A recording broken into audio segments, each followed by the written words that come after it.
Bom, estamos entrando aqui ao vivo, agora vamos esperar o nosso querido amigo Arthur Marinho entrar para nossa live.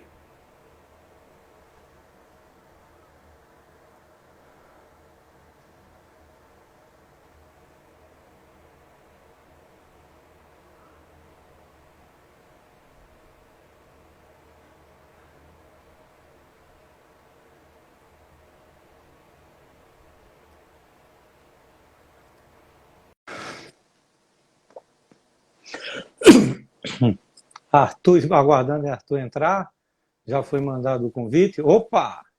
Opa! Já estamos ao vivo.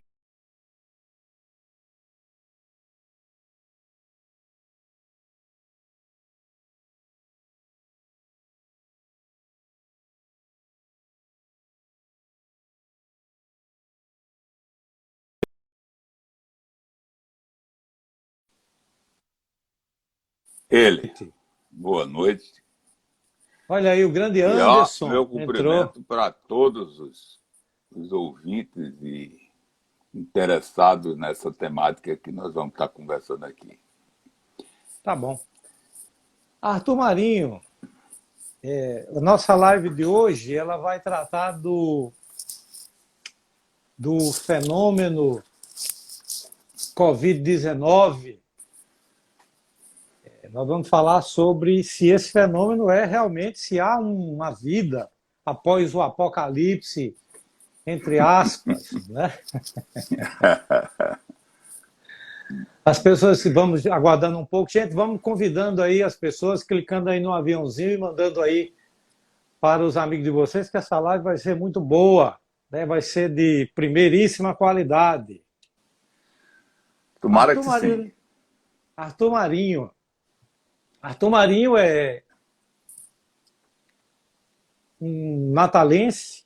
Eu estou aqui com o autor do livro Fusões e Aquisições de Empresas, Mudança e Transformação no Mundo Corporativo. Muito bem. O currículo dele, que está aqui também na capa do livro, diz que ele é nascido em Natal, embora ele tenha raízes no Seridó. Eu digo com muito prazer que ele é meu primo. E graduado em Ciências Jurídicas e Sociais, migrou para a consultoria organizacional após cumprir um curso intensivo no T-Group, na Loyola University, quando conheceu técnicas de laboratório de sensibilidade e percebeu o quanto eram eficazes na condução e desenvolvimento de grupos organizacionais. Pouco depois teve a oportunidade de fazer licenciatura, onde aprendeu a tecnologia de comportamento humano para lidar com adultos, desenvolvida pelo Instituto Batelli de Genebra, na Suíça. Tudo certo até agora.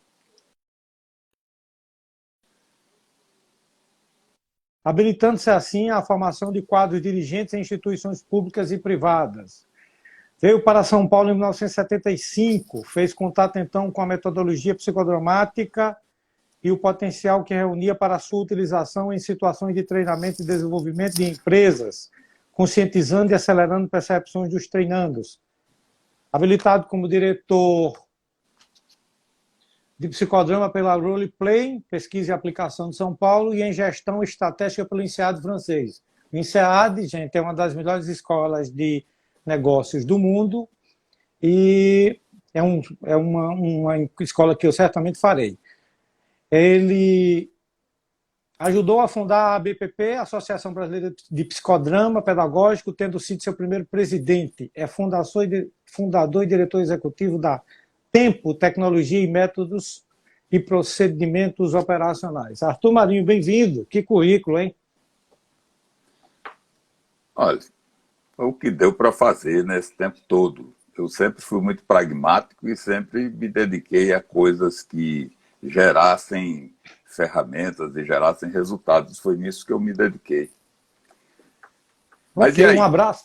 Um abraço às pessoas que estão entrando, prima de Selma aí, Jonas Antunes, Milene Lira, bem-vindos. Só faltou dizer no meu currículo que você é meu primo, né? Opa, Aquelas com todo raízes do prazer. Seridó São as se raízes do encontram. Seridó.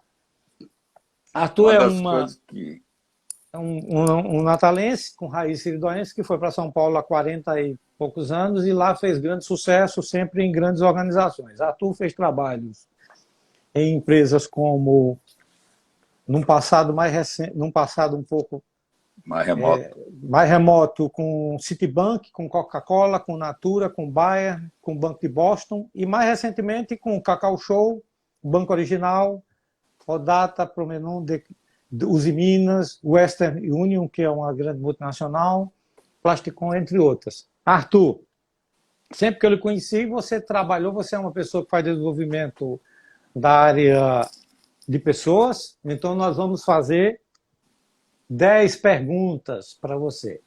Vamos fazer 10 perguntas sobre o que está acontecendo. Antes de começar as perguntas, quem conhece você mais de perto sabe que você trabalha com desenvolvimento de pessoas.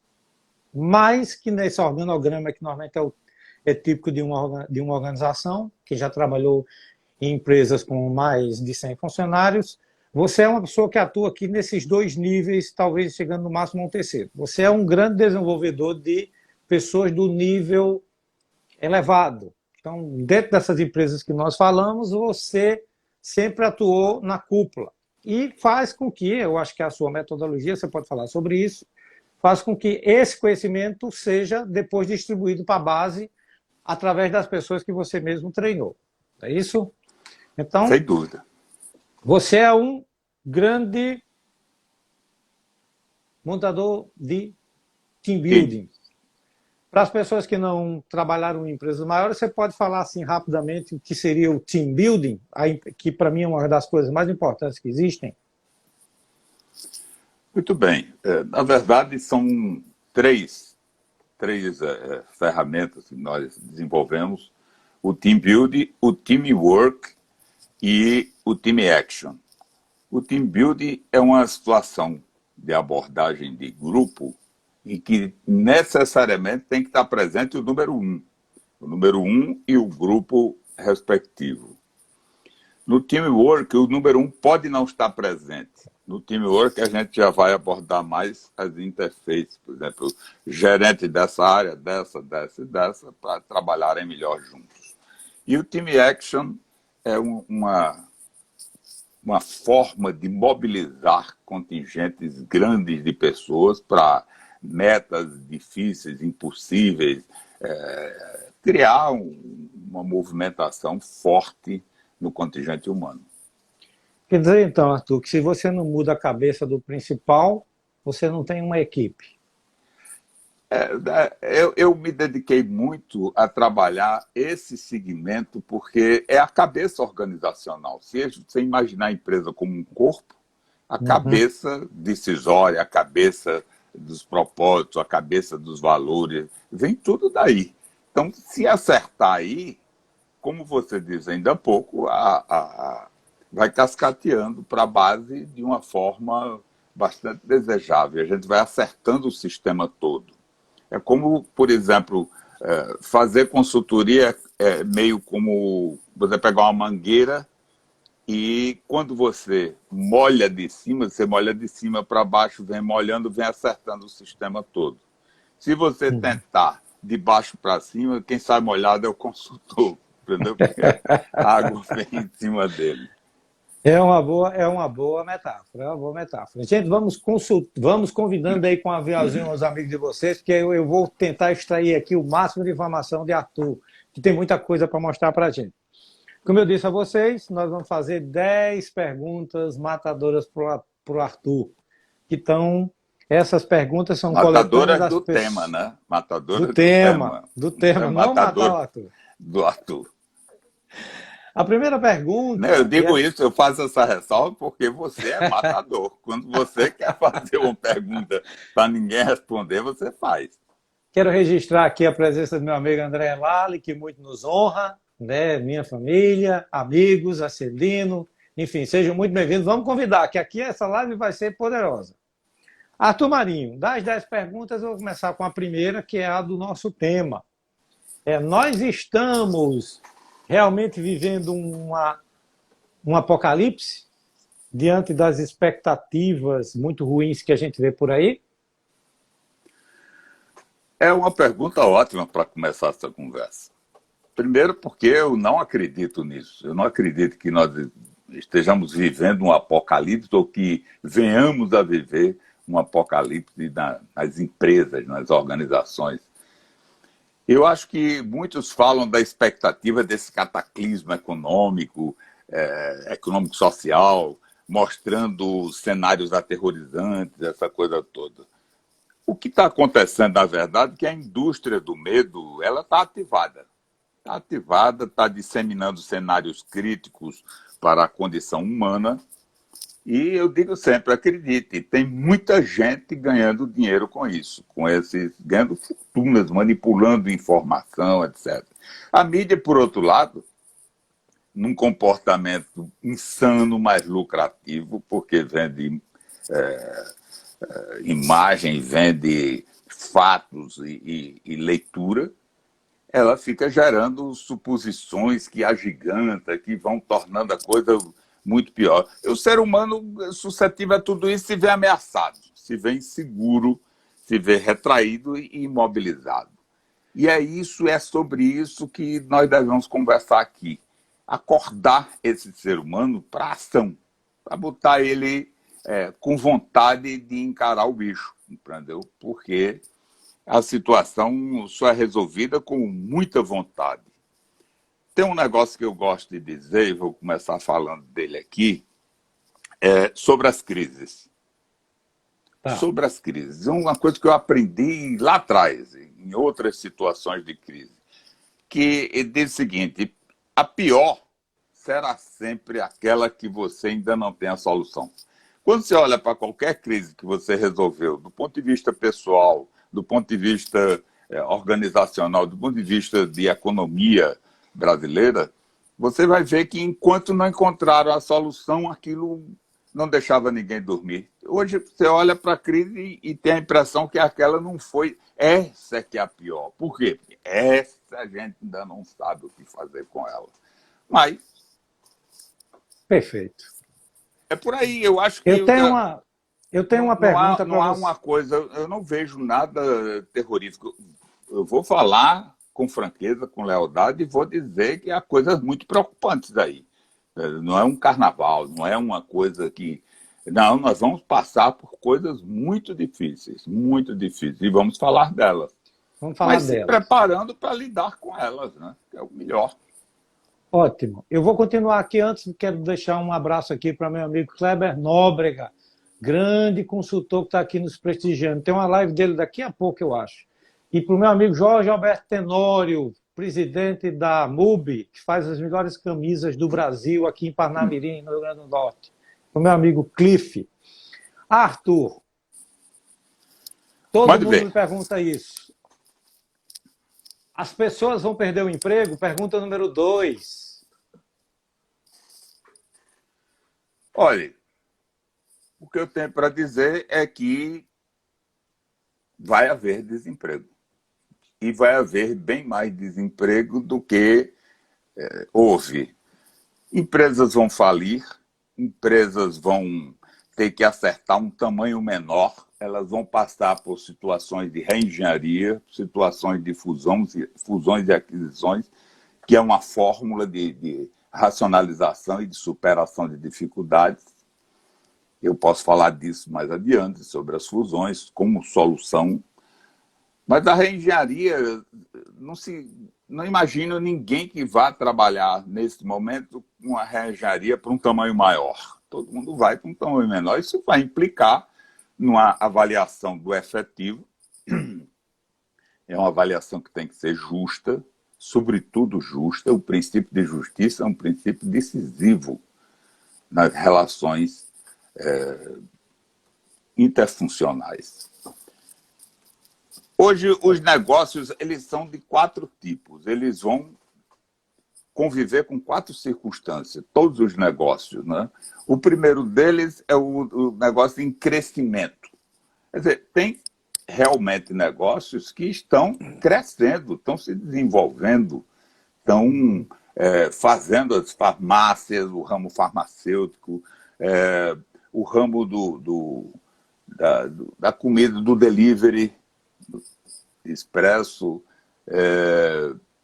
tem várias atividades mesmo, toda a tecnologia está sendo buscada, ferramentas, instrumentos de tecnologia, isso tudo está sendo buscado. Temos a circunstância das empresas que simplesmente voltarão ao normal, não é nem nenhum novo normal, é o normal que elas faziam antes, vão voltar a fazer com um aprendizado que essa crise já passou. Por exemplo, bancos, financeiras, essas empresas elas vão voltar a manejar as ferramentas de que dispõem para atender clientes, né? Tem a circunstância das empresas que precisam ser transformadas para emergir. Aí a gente já começou a falar de empresas que terão que, com certeza, rever a sua estrutura, os seus processos, a quantidade de papéis e outras coisas que nós falaremos na sequência. Mas com certeza. É importante dizer que eu não vejo, em alguns sistemas, nas duas primeiras hipóteses, eu não vejo necessidade de enxugamento de quadro, essas coisas, não. Eu acho que eu sempre fui contra enxugamento. Sempre fui. Hoje eu tenho que admitir que esses dois que eu vou falar, essa que eu estou falando, das transformadas para emergir e daquelas em condição recessiva. Essas vão ter que fazer ajuste. Eu sempre fui contra enxugamentos generalizados, porque o resultado vem logo no final do mês. Quer dizer, corta 30% do efetivo, aparece uma receita adicional ali, né? Eu acho que as empresas são condenadas a crescer. Essas que estão na situação 1 e na situação 2. Elas poderão crescer e tem muito como crescer. Mas ver.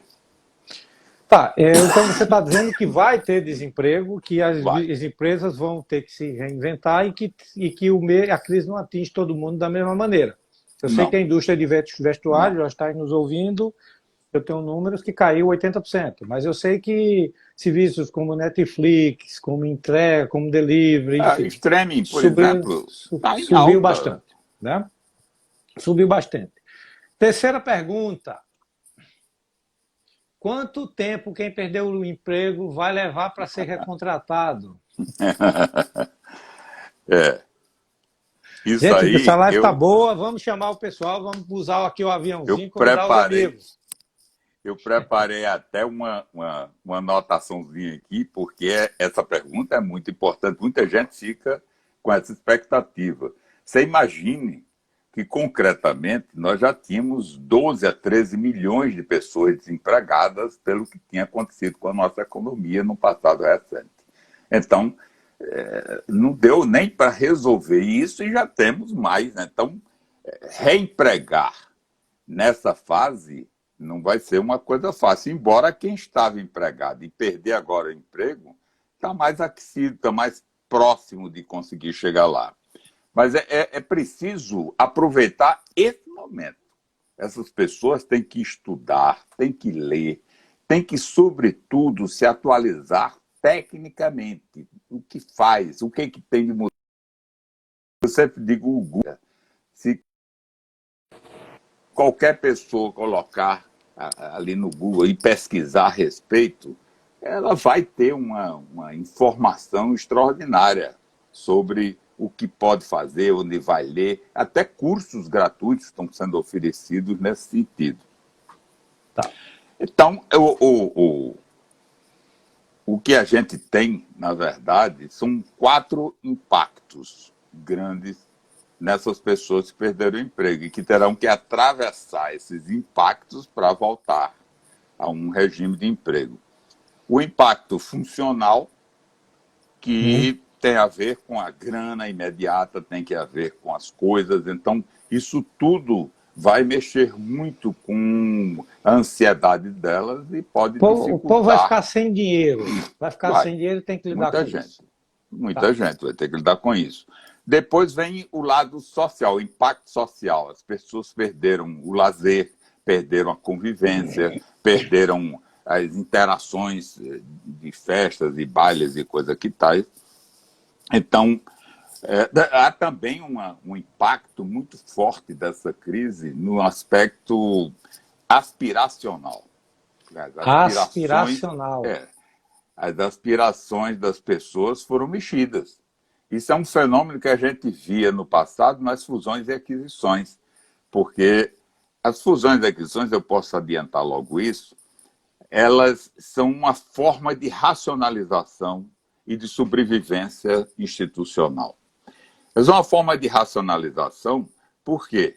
Porque na medida em que eu faço uma fusão, eu duplico o front office, a possibilidade de negócios e de vendas, por exemplo, e compacto o back office.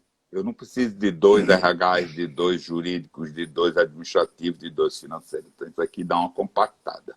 Então, é nisso que há uma chance, é nisso que eu acho que vão ser fortemente ativadas com uma novidade.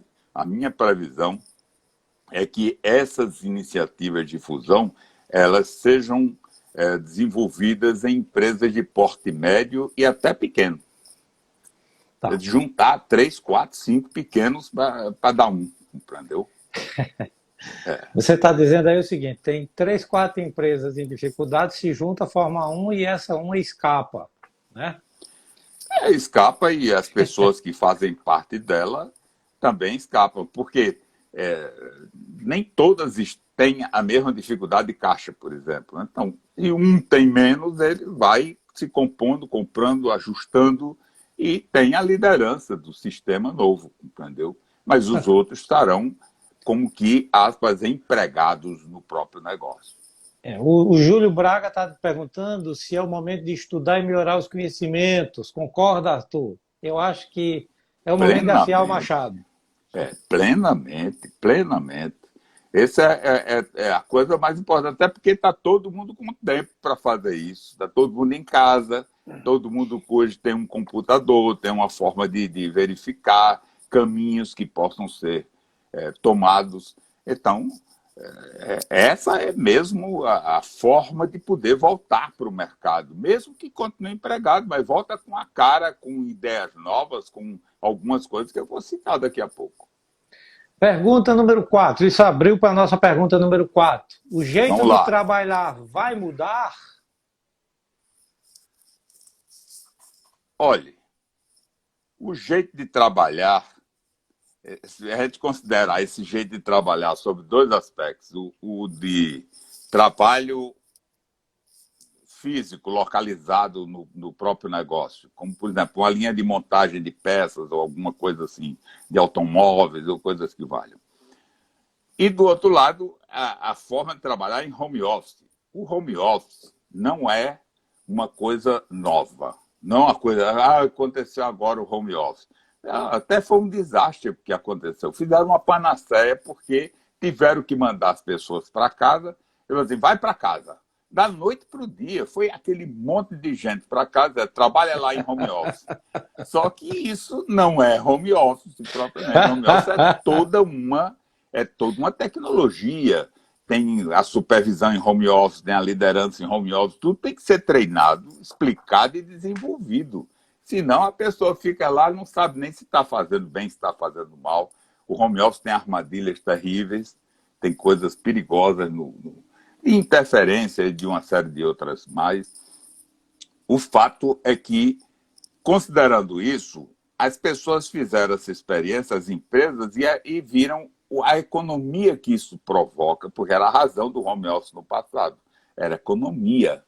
Você deixava de alugar prédios enormes, salas e mais salas para a sua empresa, você deixava de pagar a conta de água, luz, então toda essa pressão que havia nos custos, ela desaparece, ela diminui muito. Então, vale a pena, mas nem todas podem trabalhar em home office. Mas, com certeza, todas as empresas têm áreas que podem trabalhar em home office. Essa é a questão número 5, nossa. As pessoas vão trabalhar mais em casa e menos no escritório? É, vamos trabalhar nestas condições que eu estou falando. Eu acho que, para alguns, o home office é irreversível, ele se tornou uma coisa útil, factível, embora ele não esteja sendo rentabilizado como deveria. Ele deveria estar muito mais rentabilizado, mas isso só vem agora quando começar a se voltar e se acordar para o que tem que ser feito. Embora algum trabalho sobre isso tenha que ser desenvolvido. Muito bem. Então, como era bem a pergunta, era se vão ficar... Se vão trabalhar mais em casa, as Não, pessoas vão trabalhar mais. varia. Isso pode ser... empresas poderão fazer 80%, 90%, 100% de home office, outras terão que fazer metade home office, metade sem, mas eu acho que o home office veio para ficar dessa vez. Você, antes de fazer a próxima pergunta, você acha que os gerentes atuais estão preparados para gerenciar esse monte de gente longe dos olhos? Desde que não seja daquela forma que você me falou outro dia, que o cara ficava ligando, entrava para ver se está vinculado, está ligado, não está ligado. Isso não vai Se está funcionar. parada a câmera, a pessoa está sem ninguém sentado no birô, parecia um Big O que, que Brother. houve, o que, que não houve.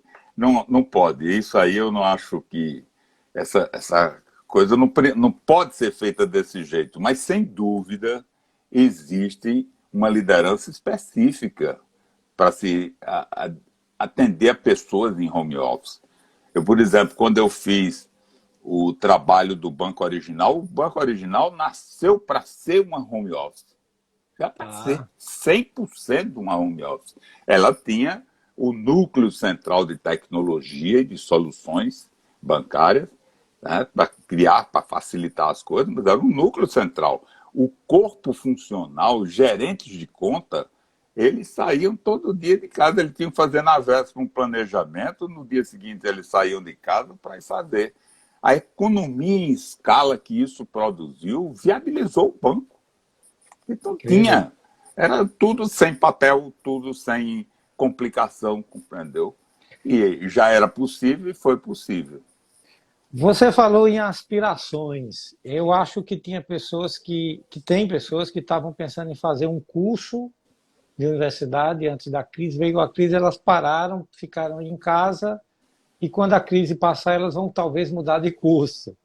Vão fazer outro tipo de graduação. Você acha que quem está, e aqui tem várias pessoas no grupo que estão montando empresas ou montando produtos dentro das empresas.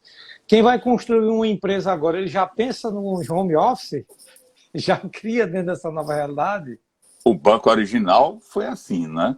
Mas, Foi. pelo começo da sua pergunta, eu vou fazer assim, é o meu posicionamento pessoal, e, para ser honesto, eu não podia deixar de dizer o que vou dizer.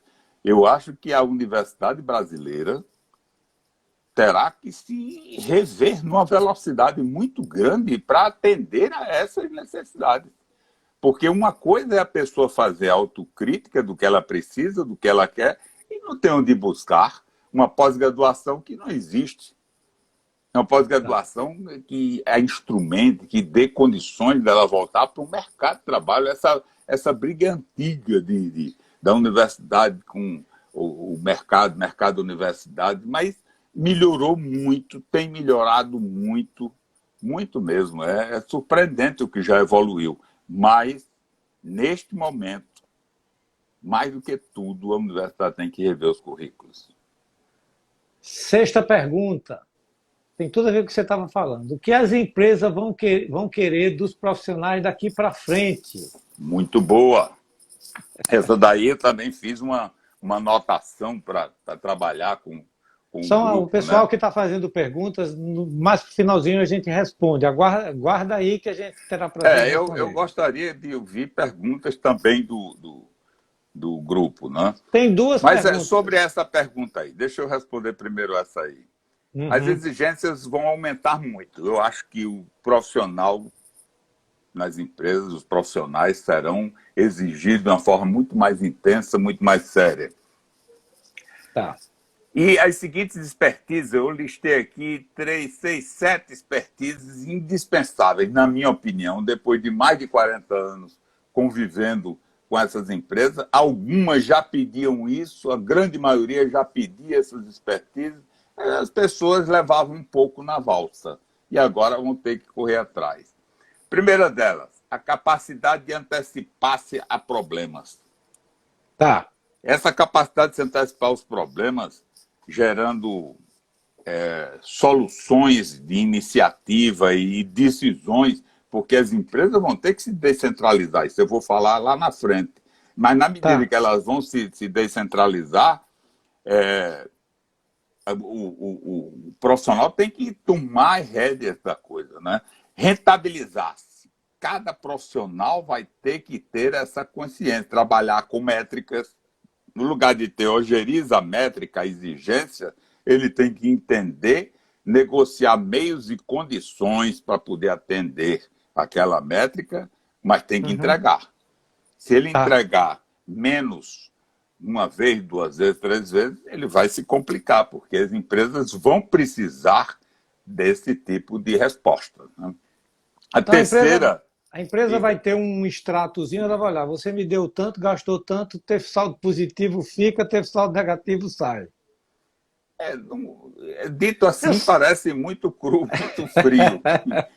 Você é terrível nessas coisas. Mas é meio por aí que a coisa vai ser, entendeu? Claro que a pessoa vai receber feedback, a pessoa vai ser orientada para chegar lá e desenvolvida para chegar. Sabe? Não chegou, não tem ninguém vai mais ficar pela cor dos olhos, entendeu? Nas empresas, muito ricas suas respostas, muito Mas ricas. espera aí que ainda falta aqui. Vamos lá, vamos lá. Olha, elas terão que manter-se estáveis emocionalmente. Isso é uma recomendação que eu vou fazer para os empresários que estão ouvindo, compreendeu? Controlar o eixo do papel profissional, segurar o racional, empurrar para cima e conter o emocional aqui. Um negócio dificílimo de fazer no momento em que está todo mundo emocionalizado como estamos, né? Assumir a autodireção do papel. Você vai ver acontecer isso, porque isso já era preconizado na disrupção organizacional. Em 2016, eu fiz uma apresentação no CONAR, onde eu argumentei várias dessas coisas, inclusive essa. E não foi... Deixa eu fazer um adendo. Não vi haver uma repercussão como deveria ter havido. Essa autodireção é a pessoa tendo as métricas na mão, os meios e condições na outra, tomar as decisões e fazer acontecer, não ficar esperando que ninguém mande, ninguém determine que ela deve fazer isso ou deve fazer aquilo. O que você está falando? Não, eu ia dizer que eu cheguei numa empresa, tinha um rapaz, passei lá fazendo consultoria, um dia, 2 dias, o rapaz estava parado lá no birô sem fazer nada. Aí eu cheguei e disse, você está aguardando o que? Ele disse, não, estou esperando que alguém me diga o que é que eu tenho que fazer. Isso pelo que você está dizendo. Que eu estou falando. Mas é disso que eu estou falando. Isso não vai. Pessoal, vamos convidar a gente aí, que está muito show essa live. Arthur Marinho não é fácil da gente pegá-lo assim disponível. Não, é o homem das grandes empresas. Pelo Rio Grande do Norte eu faço qualquer coisa, hein? Pelo meu Nordeste, estou aí. Participações importantes. Precisando de mim é só ligar o telefone. Na formação dos altos executivos. Olha só, uma outra expertise indispensável, operar em rede, mas uma nova rede. Porque as redes que todos nós, todas as pessoas, inclusive que estão nos ouvindo, que construíram, foram redes por identificação. São redes afetivas, são redes de... eu fui com a cara, gostei, então vem para cá, vai ser meu amigo, vou almoçar junto, vou encontrar no final de semana, vou para o jogo de futebol com ele e assim por diante. Não são redes funcionais. Essas redes tem toda uma metodologia que aplicamos em treinamento para levantar a rede do indivíduo. Aí a gente olha para o núcleo duro. O núcleo duro é a central de uma espiral que vai de 1 até 9. E você então vê pessoas distribuídas no 8, no 9, no 7, no 6 e no núcleo duro, principalmente 1, 2, 3, 4, algumas outras pessoas. Entendendo. O núcleo duro é quem faz resultado. quando eles olham para esse núcleo duro, para essas pessoas que estão ali próximas, aí eles descobrem que elas não têm efetividade na produção do resultado. Não tem. As pessoas que têm, às vezes, a efetividade estão periféricas, estão no 8, no 9, no 7. Elas não estão entrando no seu dia a dia, elas têm dificuldade para entrar e você para ir atrás delas. E eu cheguei várias vezes em situações de treinamento e pergunto, mas por que esse camarada aqui está na...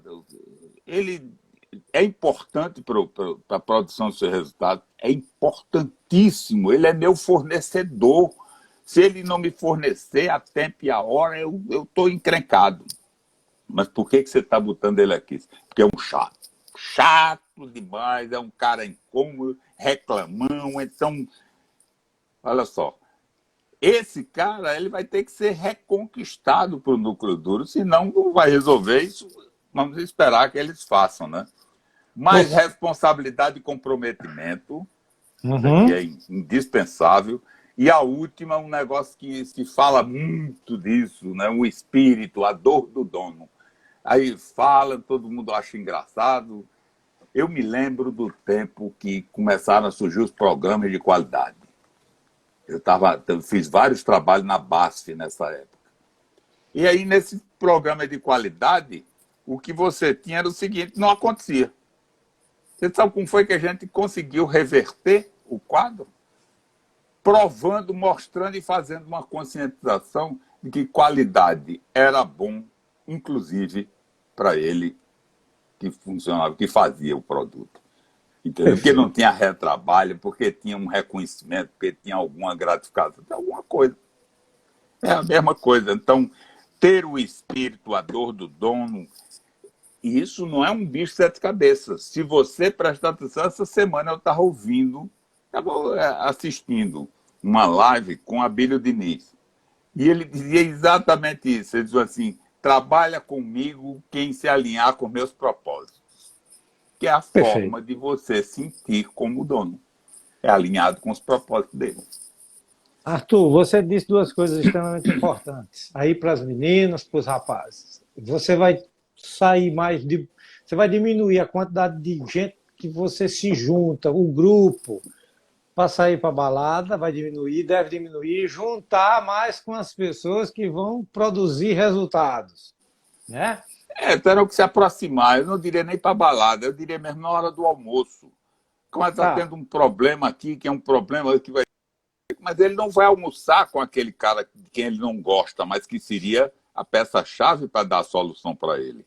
Ele vai almoçar com a turminha, a patota, amiga, conhecida, entendeu?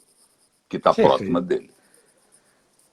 Tenho mais uma pergunta que, em seguida, eu faço as perguntas do pessoal. O item número 7 é uma coisa que tem surgido muito, as pessoas têm perguntado bastante. Todo mundo vai virar empresário? Essa é uma pergunta muito interessante porque eu desenvolvi, há uns 5 anos atrás, alguns trabalhos sobre... Cadê você? Desapareceu daí? Não, estou aqui. Ah, tá me ouvindo, estou falando, né?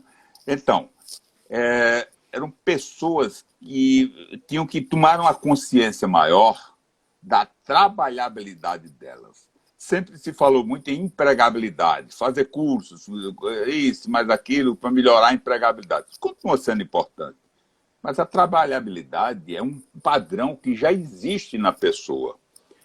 Então, eu tive uma experiência com uma grande empresa de Minas que ia fazer uma admissão de 60, quase 70 funcionários de uma vez. Mas eles eram bastante corretos e bastante relacionados, o RH muito seguro. E aí pediram para eu montar um trabalho. Foi aí que eu descobri essa coisa da trabalhabilidade e comecei a desenvolver um pouco mais isso. Você bota essas 60, 70 pessoas dentro de uma sala e começa fazendo uma série de vivências em que eles vão se definindo por talentos inatos. O que ele tem que ele sabe fazer? Então, cara, eu toco violão, não sabia que isso podia ajudar a pensar no negócio. Segura aí, toca violão. Outro descobre que sabe, não, eu sempre gostei muito de fazer drinks, misturar drinks. Em casa, eu sou uma fera fazendo drink. Então, eu dou um show no churrasco. E disso saía um negócio, um boteco gostoso, interessante, porque a gente aproximava pelas afinidades, fazia um trabalho de time para que eles se aceitassem, se cooperassem, e remetia para aquele organismo das pequenas empresas, o SEBRAE. Remetia para o SEBRAE. O SEBRAE que desse a estrutura técnica, a estrutura funcional. Isso está vivo até hoje. Na época que eu fiz esse trabalho, não apareceu mais nenhum interessado nessa linha e eu resolvi oferecer, estava havendo já algum desemprego, coisa de uns 2 anos atrás. E eu ofereci sem custo para alguns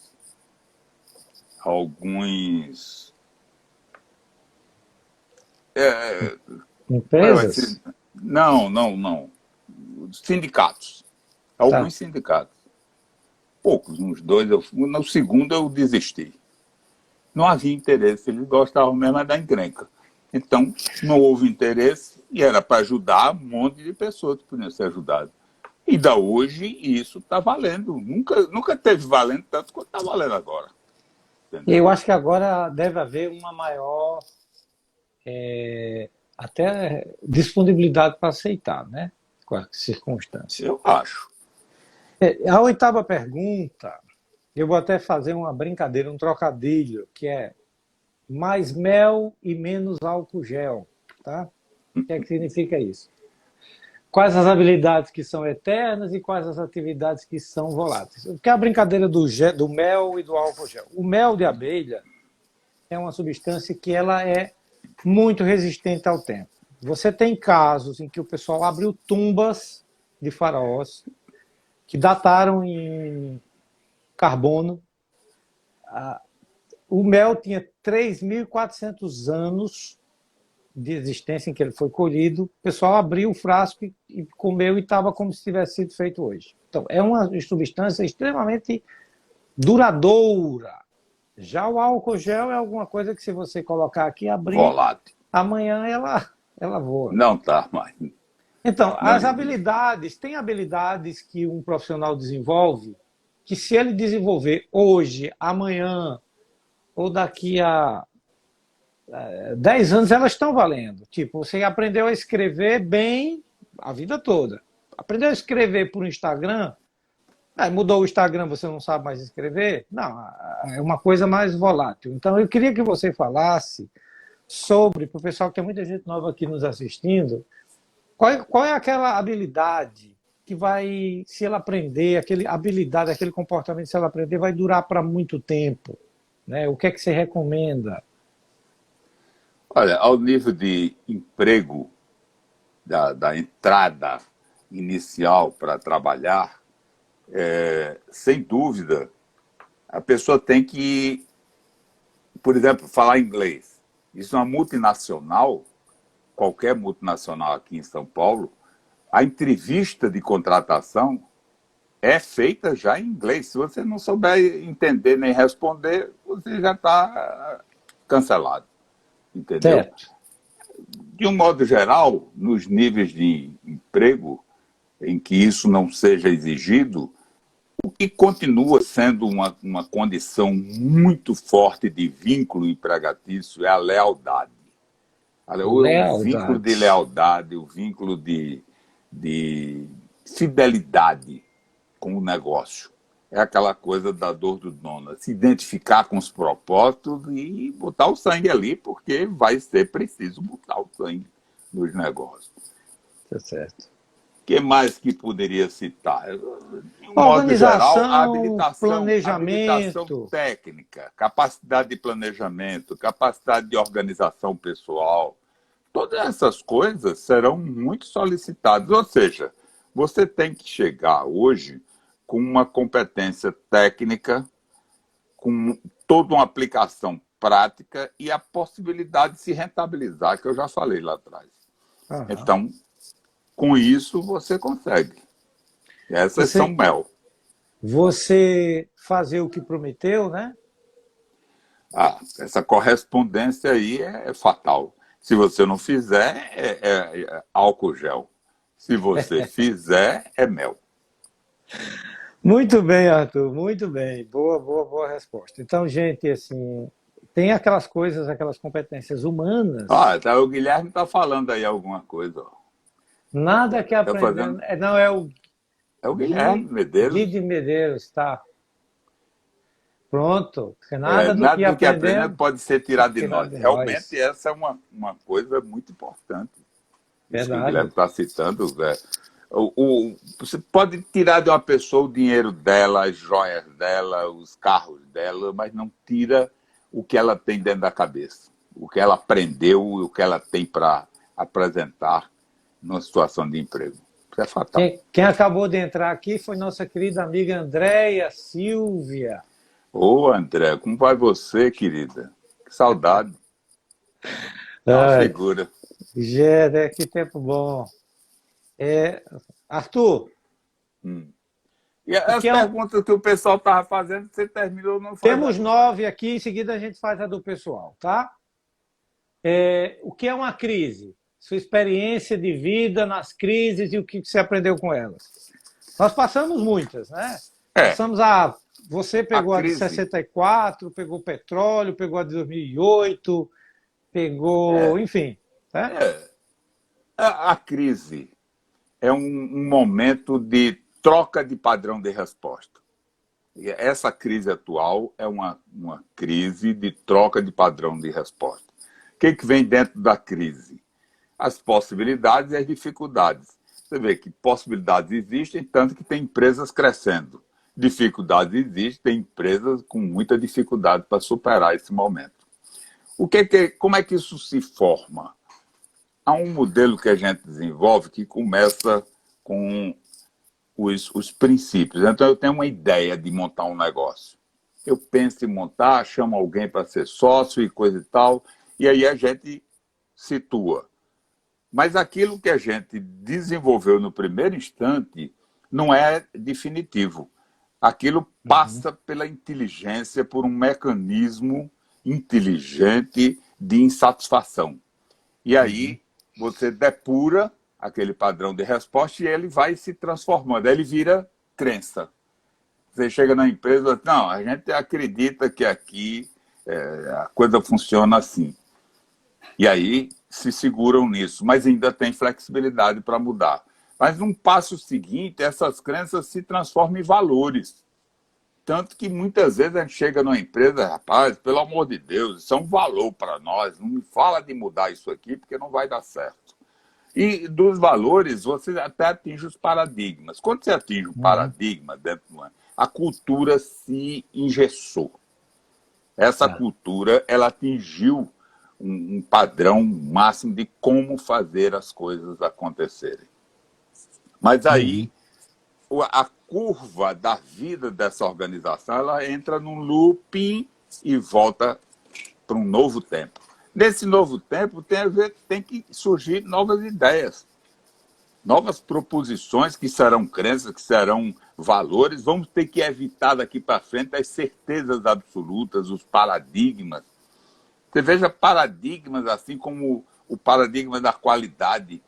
Houve um tempo em que você fazia um produto para durar para sempre. Você envelhecia com aquele rádio. Hoje, você tem, ou porque a tecnologia evolui na velocidade, que aquele rádio vai ficar obsoleto em menos de um ano, ou você tem aí a necessidade de trocar por alguma coisa mais funcional. Isso acontece muito com os iPhones, o smartphone, né?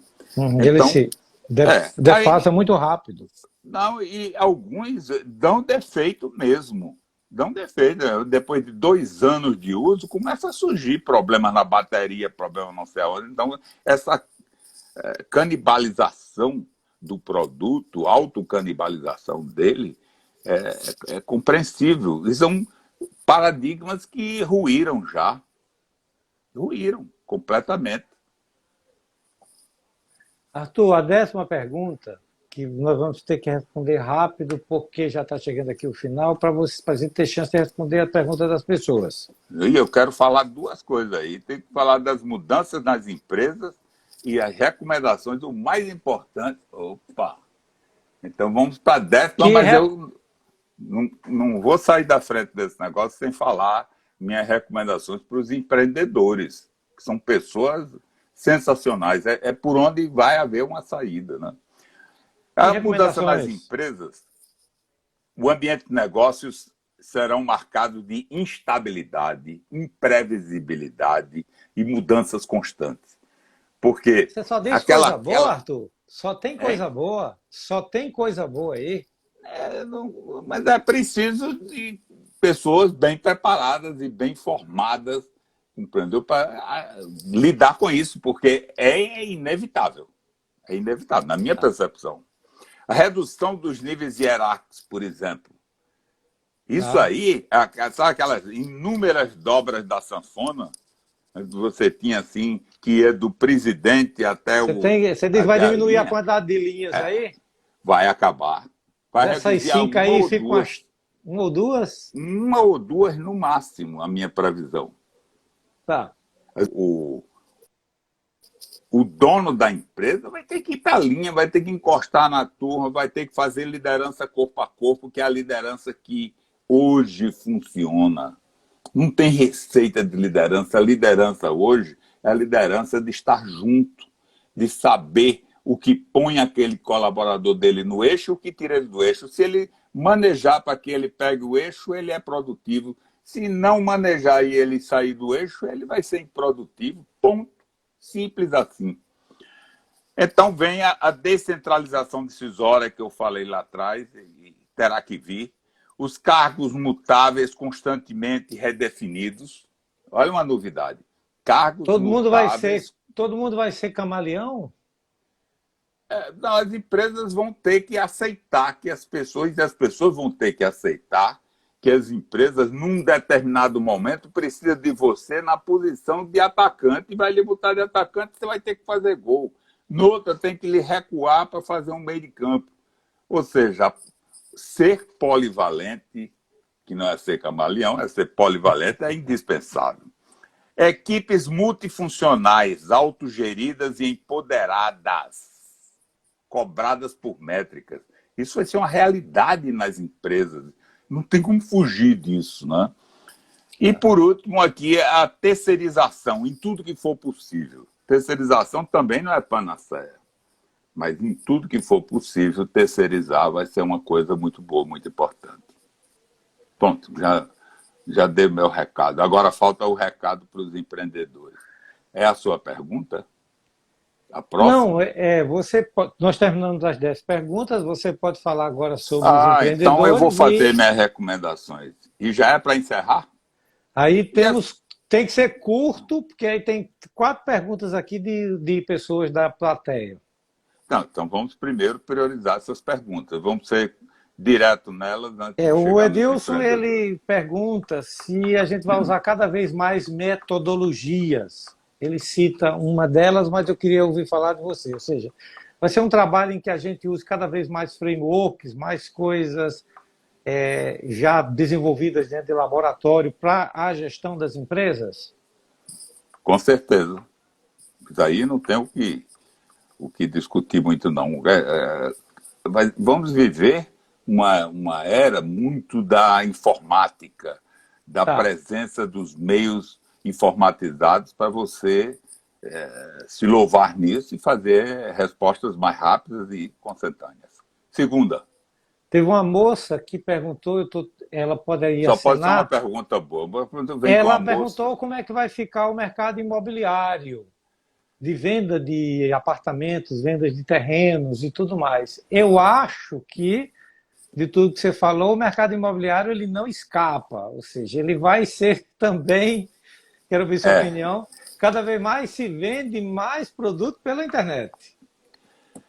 Eu diria o seguinte, o mercado imobiliário, ele está de construção civil, está naquela quarta aquele quarto segmento das empresas com a necessidade de recuperação, de reinvenção forte para poder sobreviver. Aqui em São Paulo já estão surgindo as primeiras visitas, quando faz contato, aí você sai mostrando com o celular, filmando o seu apartamento que está à venda para que as pessoas vejam a distância, vendo como é que ele é e coisa e tal, porque ninguém está recebendo ninguém no seu apartamento numa época dessa de isolamento social. Então, tem isso. As soluções, por exemplo, cartoriais mesmo, hoje está tudo já em linguagem informatizada, tudo, todas as soluções. Tá. Manda, lê, concorda, volta, assina lá, assina cá. Eu mesmo assinei um aditivo contratual de um apartamento que eu tenho alugado, eu assinei todo aqui. Remoto. Todo remoto. Todo remoto. Está chegando no final uma outra pergunta. O Pablo Tenório, ele externa uma preocupação, que é ele, como da área de controladoria e de gestão, é que ele se preocupa com um certo exagero em que as pessoas passam a perder o emprego e virar uma espécie de microempreendedor individual. Ou seja, isso é visto às vezes como uma espécie de fuga da legislação trabalhista. Eu tenho a minha opinião, eu vejo isso aí, no primeiro momento pode parecer ruim, mas eu acho que é bom, porque bota mais gente no mercado de trabalho, mas eu queria ouvi-lo. Então, o que acontece é que a legislação trabalhista envelheceu brutalmente e agora ela ficou bolorenta nesse novo momento. Então, por pior que seja, por mais complicado que seja,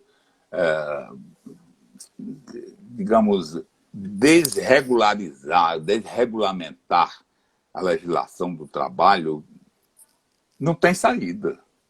Terá que haver mesmo soluções muito mais facilitadas, muito mais. É indispensável. Arthur, a gente está se encaminhando para o final, a gente vai perder o sinal daqui a pouco. Exatamente. Que tempo Você tem 2 minutos. Vixe Maria, não vai dar. Mas vamos lá.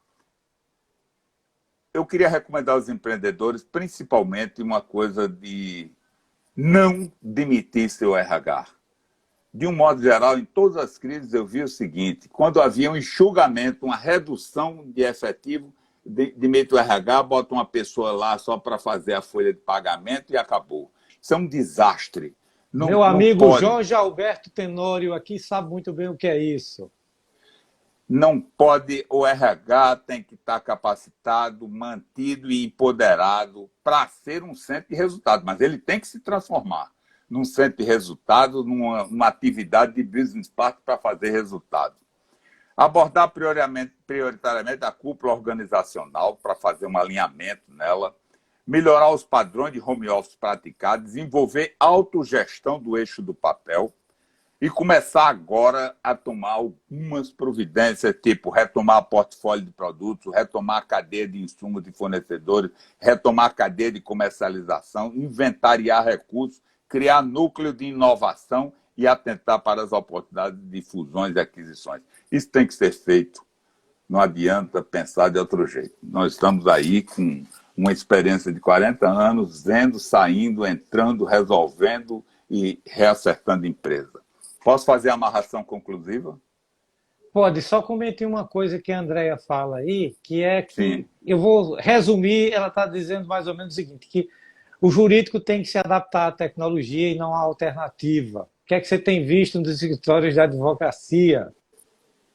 Olha, eu tenho um grande escritório de advocacia aqui de São Paulo, que é meu cliente, o Barcelos Tucunduva, e eles estão assim numa busca, inclusive, de negócios modernos, de negócios que vão exigir outras habilidades dos advogados que integram o escritório, né? Mas depois eu converso mais com ela, até só ela ligar para mim. Aí eu converso mais coisas. Bom, amarração conclusiva. Eu aprendi há muitos anos, no segundo ou terceiro ano que eu estava aqui em São Paulo, eu trabalhei como diretor técnico de uma empresa de consultoria chamada Impulso. E tinha um senhor, um cidadão, seu Roque, era um cara sensacional. Seu Roque, Você tem 20 segundos. pá, então não vou contar nem a história